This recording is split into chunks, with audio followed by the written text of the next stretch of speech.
Custo de vida, emprego e desemprego, cesta básica, tarifas públicas, salário mínimo. Agora, na Brasil Atual, a análise do DIEESE.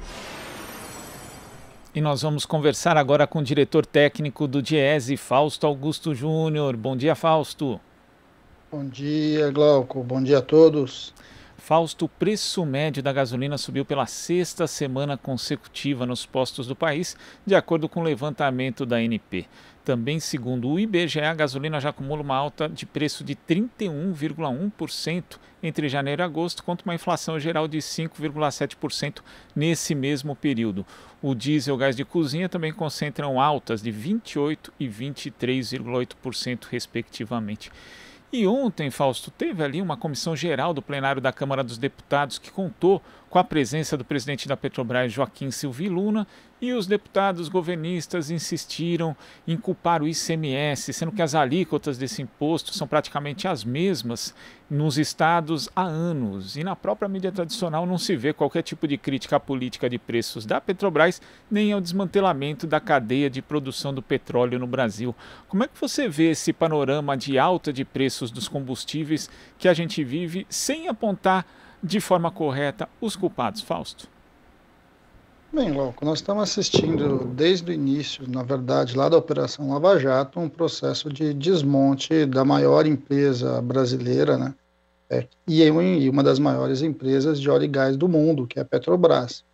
Há uma clara opção da Petrobras deixar de ser uma empresa dos brasileiros e passar a ser uma empresa dos acionistas. A busca toda hoje da Petrobras, da administração da Petrobras nesse momento, mas desde, na verdade, do governo Temer, é de alguma forma buscar a maior taxa de retorno para os seus acionistas. Essa é a grande questão que está colocada hoje. E vamos lembrar que, em nome dos acionistas, normalmente vale tudo, né? Um exemplo é a própria Vale do Rio Doce, o que a gente viu acontecer ali em Mariana e Brumadinho. Quando uma empresa que antes tinha como objetivo o desenvolvimento social, desenvolvimento econômico, crescimento do país, ela vai se transformando numa empresa, basicamente, que apesar de ter capital público, ela vai se transformando numa empresa privada. Essas são, de certo modo, as consequências. Qual é o problema? O problema é que a Petrobras ela é uma empresa essencial do ponto de vista da política energética do Brasil. De alguma forma, os seus preços impactam o conjunto da sociedade. Nós não estamos falando só de quem coloca gasolina no posto de gasolina e tem o carro ali, pessoal, individual. Nós estamos falando de quase todos os preços derivados do petróleo. Passa pela gasolina, mas passa principalmente pelo óleo diesel. Vamos lembrar que o Brasil é um país basicamente organizado a partir de rodovias, a partir do transporte logístico de caminhões, uma infraestrutura muito pequena de ferrovias ou hidrovias e outros modais. De alguma forma, isso coloca pressão sobre toda a economia. Além disso, vamos lembrar que no caso do botijão de gás, nós estamos falando aí do conjunto das famílias no Brasil. Todas as famílias, de alguma forma, precisam, se utilizam, tem o gás de cozinha como uma referência para a sua realidade doméstica.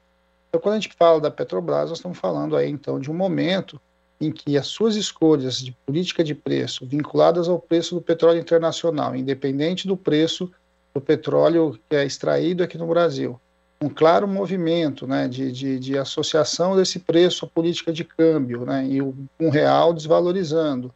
Tudo isso vai elevando o preço do combustível se você não tiver uma visão diferente. O atual governo, por exemplo, não faz nenhuma discussão sobre equacionamento disso, criação de algum mecanismo que de alguma forma vá interrompendo ou lidando com esses aumentos internacionais e que vão acontecer a todo momento, até porque a economia do petróleo, a gente sabe, internacionalmente é uma economia vinculada ao OPEP, também é vinculada a um grande oligopólio mundial, e que o preço do petróleo vai sendo muito definido pelas estratégias dessas empresas também e desses países que são grandes produtores. Quando a Petrobras descobriu o pré-sal, né, e quando o Brasil se transformou de alguma forma num país que poderia ser, né, que estava caminhando para ser um país independente do ponto de vista do petróleo, o que se esperava era que você construísse uma política própria, uma política efetiva vinculada ao desenvolvimento econômico do país, e não simplesmente se transformar em um mero coadjuvante aí, em um mero serviçal do que acontece ali a partir dos preços internacionais do petróleo. O que a gente está vendo, de certo modo, é basicamente um movimento muito claro de privatização da empresa, de desmantelamento da empresa.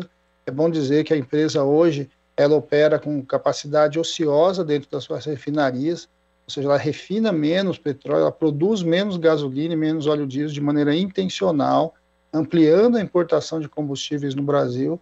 E para que isso? Basicamente para atrair compradores para as próprias refinarias.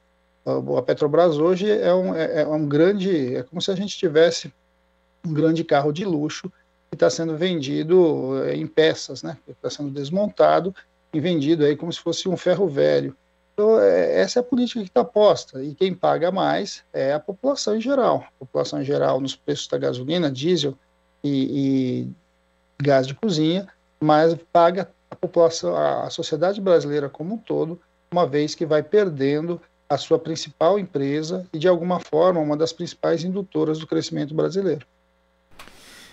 Quer dizer, o governo, na verdade, adota uma política em que aumenta a importação e depois usa essa própria justificativa e usa isso como justificativa por conta do aumento das tarifas dos combustíveis. Mas, Fausto, engraçado, né? Porque ontem o presidente do Banco Central, Roberto Campos Neto, disse que a instituição não vai alterar o plano de voo para a política monetária a cada divulgação de dados da inflação e ele mesmo frisou que preços como o da gasolina sofrem impacto da alta do dólar, lembrando que a Petrobras repassa esses custos com mais frequência do que ocorre em outros países. As aspas dele, Fausto: a parte de passar esse preço de commodities para o preço interno no Brasil, o mecanismo é um pouco mais rápido. Lembrando que a Petrobras, por exemplo, passa preços muito mais rápido do que a grande parte de outros países. A gente tem olhado isso também. Então, quer dizer, a política de preço da Petrobras sofre críticas até do presidente do Banco Central, que, pelo amor de Deus, não é comunista, né? Então, isso é mais uma amostra do equívoco e também dos impactos que isso pode ter, não só na inflação, mas também na alta dos juros, Fausto. Sem dúvida, até porque o atual Banco Central tem uma política vinculada a tal das metas de inflação, e já estouraram todas, né? Nós estamos com uma inflação média aí batendo a casa dos 10% nos 12 meses. A expectativa de inflação para o ano que vem já extrapolou a casa dos 6%, está se falando em 8% de inflação para 2021, 2022. Então, de alguma forma, o que a gente está vendo é claramente um movimento inflacionário. Ele está ligado às escolhas que a Petrobras faz, e não só a Petrobras, o setor energético está vivendo a mesma coisa, a questão de energia elétrica, e vamos lá, de novo, né? Então, o nosso grande problema hoje do ponto de inflação são os preços controlados. Nós estamos falando de combustível, nós estamos falando de energia elétrica, nós estamos falando de dois grandes insumos de produção que, de alguma forma, tem como a referência de preço o governo brasileiro.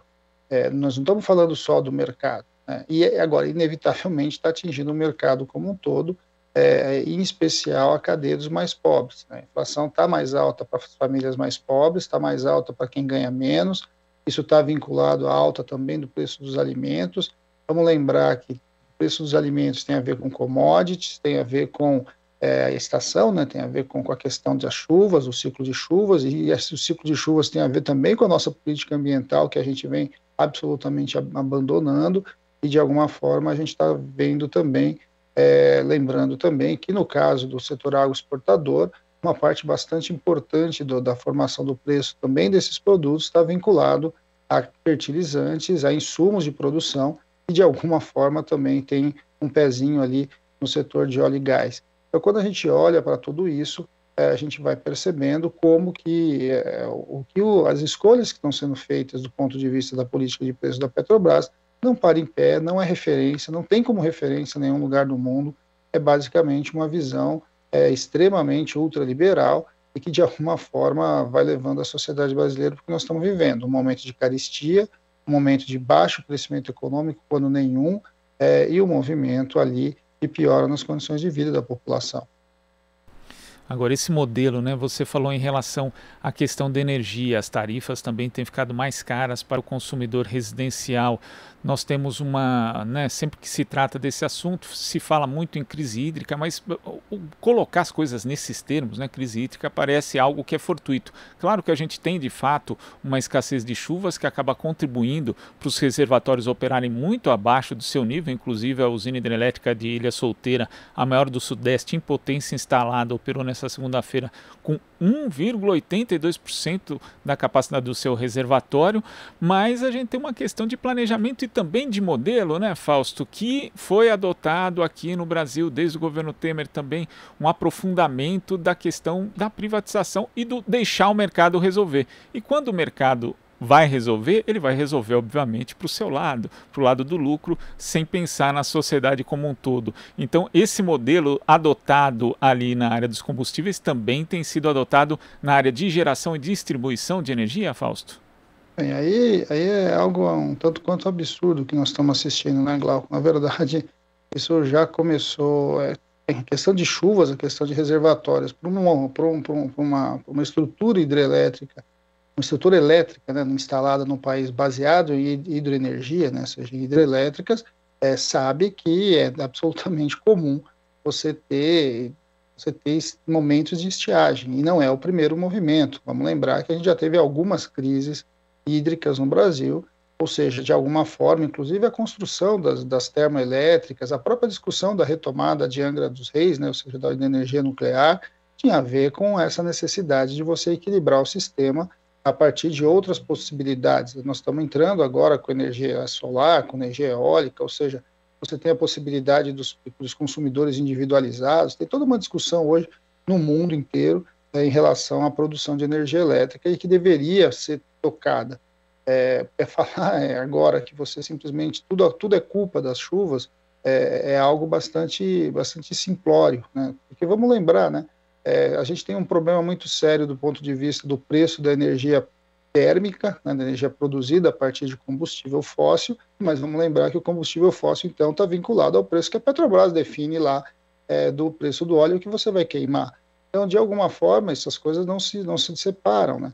E aí nós temos outro absurdo bastante grande, né? O governo Bolsonaro acabou com a ideia do horário de verão. E o horário de verão ele era um elemento bastante importante de economia de energia nos períodos em que você tem aí uma alteração, né, do ciclo do dia.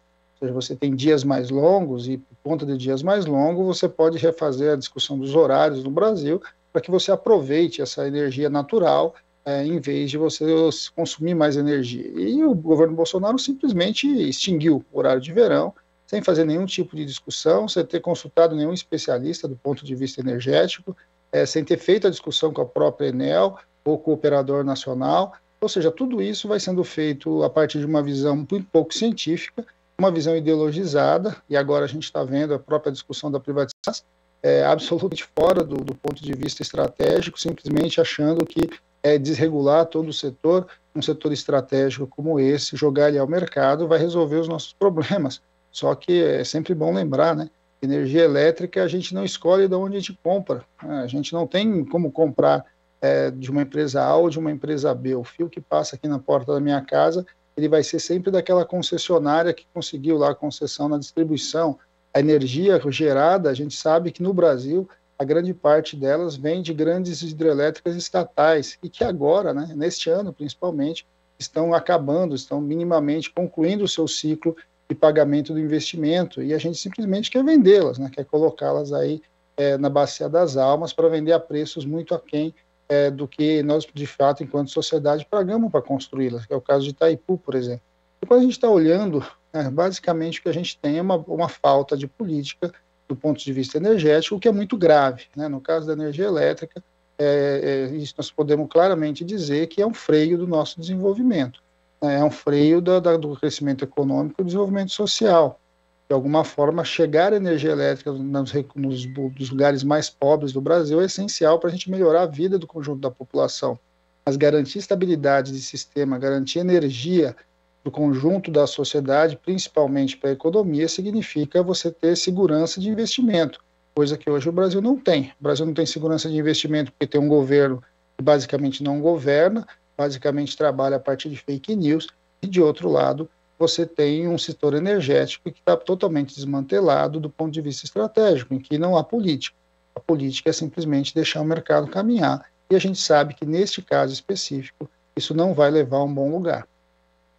Fausto, você citou um fato que eu acho muito emblemático nessa discussão, inclusive, que foi o fim do horário de verão. Agora a gente tem aí um documento com entidades do setor elétrico pedindo a volta do horário de verão como medida para enfrentar a crise energética. A época em que o horário de verão foi cancelado, praticamente não houve discussão em torno do tema, não houve qualquer tipo de debate. O governo foi lá, cancelou e, inclusive, o Congresso Nacional não fez nada a respeito porque se dizia ali que representava uma economia muito pequena. Só que hoje, nesse contexto de crise energética, 2 a 3% do consumo no início da noite, que é a economia que pode representar o horário de verão, pode significar muito, pode significar, inclusive, um não encarecimento ainda maior das tarifas de energia e também do uso menor das usinas termoelétricas, que, como você falou, além de serem mais caras, ainda promovem mais poluição. Quer dizer, é um exemplo da irresponsabilidade com esse tema, de como esse tema é tratado aqui no Brasil por esse governo?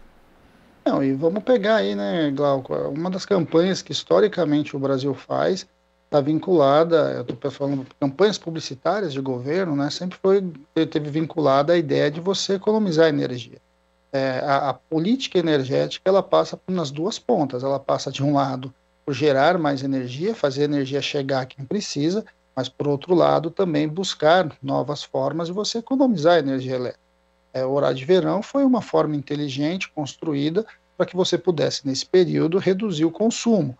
Não é só essa, né? Nós temos hoje uma substituição, por exemplo, da energia incandescente por energia de LED, que pode reduzir muito o consumo. Nós chegamos a ter no Brasil políticas de substituição de equipamento mesmo, né? O governo incentivou em alguns momentos que você trocasse a sua geladeira, que você trocasse alguns equipamentos na sua casa para reduzir o consumo. Isso é possível e isso é necessário num país tão grande como o Brasil. E, de alguma forma, o que a gente vê, na verdade, é o contrário agora. Nada mais disso passou a ser discutido. Você discute-se basicamente o que você vai privatizar, o que você vai vender e como você vai vender. E não consegue se compreender que a estratégia energética de um país, ela é uma estratégia do país, ela é uma estratégia construída a partir das necessidades de diferentes regiões e na necessidade de você levar energia para cada um dos brasileiros, para cada uma das residências. Ou seja, você já teve programas, por exemplo, de incentivo para os municípios trocarem toda a iluminação pública por iluminação pública mais econômica, que gastasse menos. Tudo isso foi desmontado, Glauco. E de alguma forma agora a gente vê como se fosse, como todos os problemas têm a ver com as chuvas. Bem, mas eu gosto de insistir. O ciclo de chuvas e a previsão de você ter estiagem é algo que a gente sabe. Né? Um setor que está baseado em energia hidrelétrica lida com essas contingências. E por isso o investimento, tanto do ponto de vista de geração, inclusive de geração de novas formas, né, de geração de energia elétrica, quanto na outra ponta, a política de economia de energia elétrica é algo que precisa ser feito cotidianamente nos lares, nos domicílios, nas famílias, mas também nas empresas. As empresas podem e devem alterar a forma como ela se utiliza da empresa. Você pode, por exemplo, trazer energia solar para muitas áreas de empresas hoje, que simplesmente também está largado isso daí. Ou seja, você não tem política alguma do ponto de vista energético, de alguma forma, ajudar-se a equilibrar o próprio sistema. Insisto, é óbvio que o Brasil vai continuar sendo, e a principal fonte de energia no Brasil é a energia hidrelétrica, mas ela não é a única. Não é a única e não necessariamente nós estamos falando sempre de grandes empresas, nós estamos falando de ações do conjunto da sociedade que precisam ser planejadas e organizadas estrategicamente. Algo que não acontece. A gente não tem mais horário de verão, a gente não tem mais campanha vinculada à economia de energia, a gente não tem mais grandes programas hoje de alteração do ponto de vista de consumo e economia de energia elétrica, seja para empresas, seja para pessoa física, para domicílios, ou seja, basicamente o setor está largado à própria sorte. O setor largado à própria sorte é o que nós vamos viver. A chance de ter um apagão cada vez aumenta mais, e o preço da energia vai subindo, interferindo na economia, interferindo na taxa de juros, interferindo na inflação, interferindo no nosso desenvolvimento. O Estado tem um papel na sociedade, entre diversos. Um deles é organizar estrategicamente o que é as políticas do ponto de vista de setores definidores. O setor energético é uma delas. É algo que esse governo simplesmente abandonou, simplesmente não colocou como prioridade. E, de novo, essa ideia do superministério, o grande Ministério da Economia, que deveria definir tudo, na verdade não vem definindo cada vez, não vem definindo nada, e ao não definir nada, ele tem simplesmente jogado o país nessa loucura que nós estamos vivendo, em que simplesmente nem pessoas, nem trabalhadores, nem empresários conseguem ter garantia de muita coisa, e, na verdade, a gente vai jogando o país nesse ciclo e afundando cada vez mais na nossa desigualdade, cada vez mais na nossa dependência econômica. O abandono do Estado em áreas tão vitais dá exatamente nisso que a gente vive hoje. Fausto, queria agradecer demais a sua participação aqui no Jornal Brasil Atual. Até a próxima. Até a próxima, Glauco. Bom dia a todos. Bom dia. Conversamos aqui com o diretor técnico do Diese, Fausto Augusto Júnior. Você está ouvindo Jornal Brasil Atual. As notícias que os outros não dão.